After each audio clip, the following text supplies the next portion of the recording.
Hola, ¿qué tal? Muy buenas tardes. Estamos acá en la ciudad de Puerto Varas, frente al lago Yanquihue, que nos ha recibido con un día bastante nublado en lo que es este 7º Congreso Nacional de Concejales, que se desarrolla entre el 15 y el 18 de marzo acá en la comuna lacustre de nuestra querida y hermosa, por cierto, región de los lagos. Oportunidad donde ha acudido precisamente el alcalde de Osorno, Jaime Bertín, a exponer sobre descentralización. Recordemos que él formó parte de la comisión asesora que en su momento nombró a la presidenta Bachelet sobre este tema y que entregó una serie de conclusiones que están avanzando ahora para convertirse, por cierto, algunas en proyecto de ley y otras derechamente en ley de la República. Expuso el alcalde Jaime Bertín en el gimnasio fiscal de la comuna de Puerto Varas ante cientos de concejales y también alcaldes de todo el país. Escuchamos a continuación sus apreciaciones más importantes referidas específicamente al tema de la descentralización en nuestro país. ¿Cuál es el rol que juega cada una de estas instituciones? La gobernación. Es un cargo de representación, ¿cierto? Lo maneja un gobernador. Y todos nos preguntamos cuál es la función que tiene el gobernador en ese territorio, la provincia, ¿cierto? Una provincia determinada. Y buscando en eso encontramos que es la persona que está encargada del orden público, coordinar los servicios de la provincia, hacerse cargo de la administración de los pasos fronterizos, y ahí creo que se acaba la cosa. No hay recursos, no hay atribuciones, ni hay competencia. Hay un poder político traspasado, ¿cierto? Que es la voluntad política del presidente puesta a esa persona para aglutinar y hacer ciertos actos que le corresponden. Después vamos a hacer toda la intendencia. También, hoy día, ¿cierto? Hay un intendente nombrado por el presidente que tiene a su cargo un gobierno regional donde hay seremi, hay directores que representan una cosa media extraña, ¿cierto?, al ministro y al gobierno regional, el GORE. Y ahí, ¿cierto?, encontramos algo ya un poco más diferente. Un intendente que tiene recursos, que tiene atribuciones, pero no tiene un aparato, ¿cierto?, armado para poder ejecutar la obra. Él puede distribuir fondos a los diferentes lugares, fundamentalmente a los alcaldes. Pero por sí solo no opera, no tiene la operatividad para poder operar y hacer cosas directamente, a no ser que se asocie con un sector, o sea, con un ministerio. Y vamos entonces al tercer institución que maneja, ¿cierto?, la cosa política en el país y que tiene que ver con los municipios. Municipios, el alcalde y el consejo, que están a cargo, ¿cierto?, de manejar el proceso más cercano con la gente. Ahí entramos nosotros, ¿cierto? Y ahí nos encontramos con una institución que tiene competencias, tiene atribuciones y tiene financiamiento propio, algunos municipios, ¿cierto?, más o menos. Y además, lo más importante que tenemos, ¿cierto?, es la competencia de los fondos en el nivel regional y en el nivel central. ¿Cómo nos financiamos nosotros los municipios hoy día? Los municipios más grandes tienen recursos propios, ¿cierto?, que puede que les alcance para hacer más o menos cosas, pero fundamentalmente los recursos los encontramos en el gobierno regional y en cada uno de los ministerios.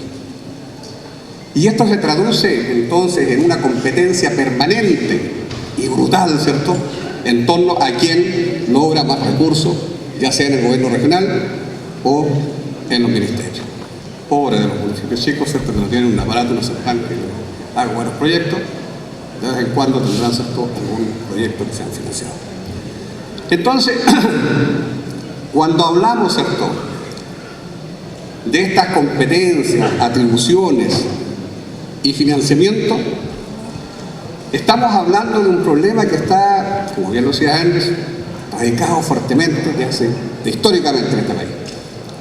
Porque fíjense que los municipios hoy día recibimos constantemente mayores atribuciones y mayores competencias, pero no recibimos financiamiento.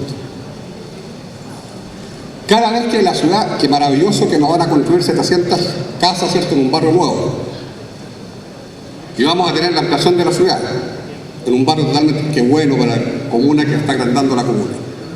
¿Quién paga la luz? ¿Quién paga los ríos de calle? ¿Quién paga, ¿cierto?, el retiro de la basura? ¿Quién paga los gastos de administración de eso? El municipio con su propio presupuesto. No hay mayor distribución. Seguramente ustedes saben qué pasa con los programas, y esto por favor no lo digo en crítica, lo digo solamente para darnos cuenta de la realidad de lo que estamos viviendo. ¿Qué pasa con los programas? Nos llegan constantemente programas, Previene, CONACE, esto, 50.000 cosas. Y nos dan la plata para contratar al personal. Pero el municipio tiene que unirse con la oficina, con los papeles, con el computador, con la luz, con todo esto. O sea, estamos cada vez jibarizando, ¿cierto?, la acción del municipio en tema de recursos, porque estamos llenando en un municipio que crece, las ciudades crecen, y estamos cada vez, ¿cierto?, con menos recursos y con menos atribuciones reales. Y si vamos al fondo de las atribuciones y las competencias que deben tener los municipios, nos damos cuenta que también estamos limitados en una parte. Porque la mayoría de las cosas que tienen que ver, por ejemplo, con educación y con salud, los lineamientos vienen directamente del Poder Central. Y la educación que se imparte acá en Puerto Varas son los mismos lineamientos que se hacen, ¿cierto?, en Arica o en Punta Arenas. Y no se hace ninguna distinción.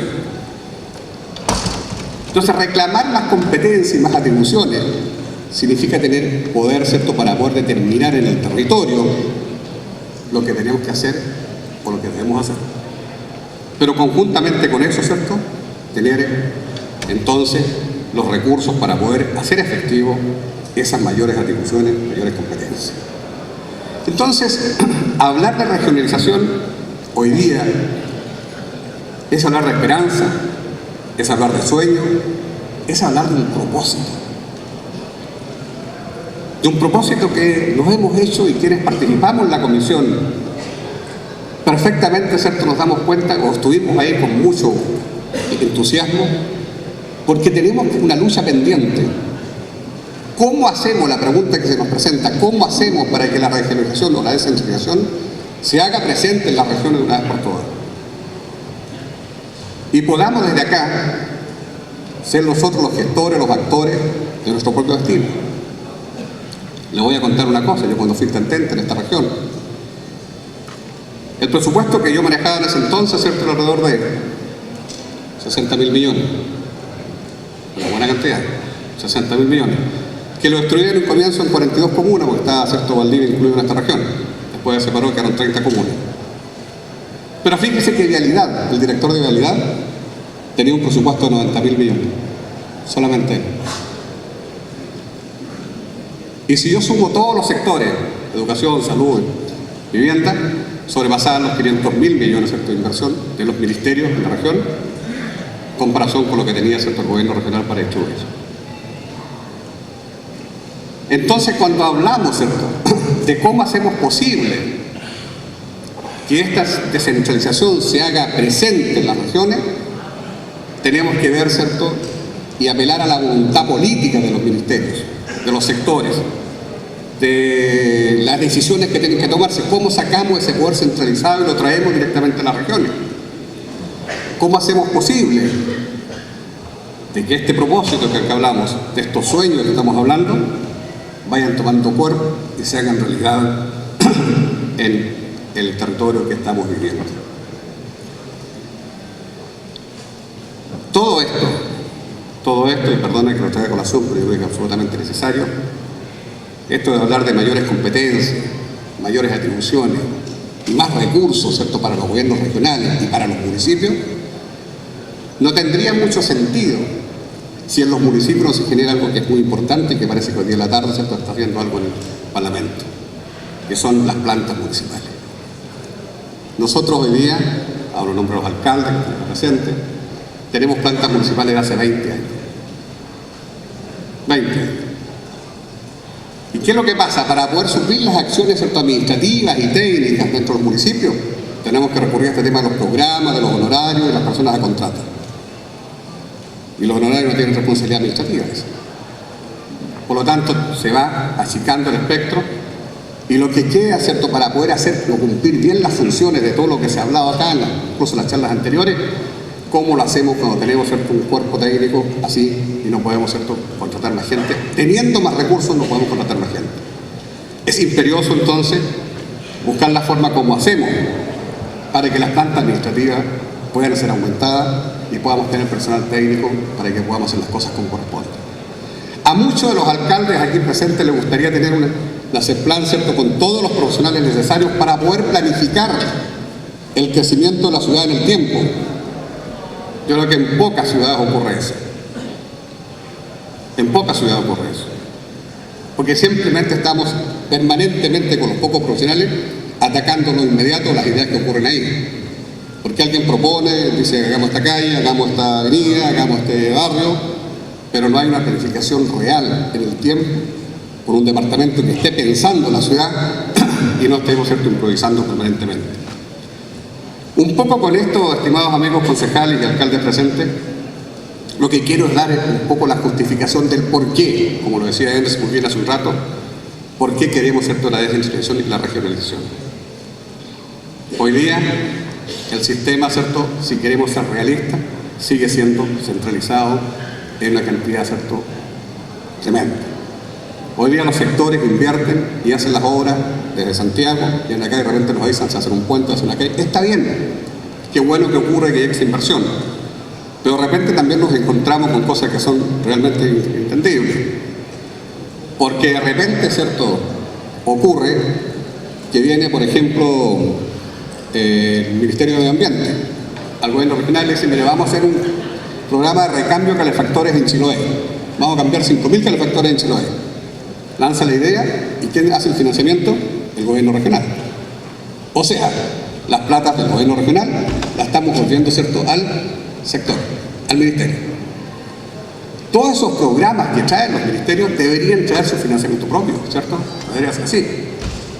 Para que una vez por todas, lo que le queda al gobierno regional tenga incidencia en la región y puedan los alcaldes, juntamente con todo el aparato, ¿cierto?, político de la región, ver cómo se desarrolla la región y que cumpla realmente la función que tiene la región, promover equitativamente el desarrollo de la región, con pertinencia, como tiene que ser. Es ahí donde entran las voluntades, los propósitos y las convicciones para hacer posible que esto se haga realidad en el tiempo. Yo solamente, desgraciadamente tengo poco tiempo, quiero terminar mi intervención acá, quiero invitarlos a este proceso, ¿cierto?, que yo creo que es una maravillosa oportunidad que tenemos por delante. ¿Cómo hacemos para que una vez por todas en las regiones, y más aún en estas regiones que están tan lejanas del centro de nuestro país, sea posible que podamos decidir nuestro propio destino? Con atribuciones, con pertinencia y con un financiamiento adecuado para que una vez por todas seamos nosotros los que decidamos qué es lo que vamos a hacer en la región. Y fundamentalmente en cada una de las comunas.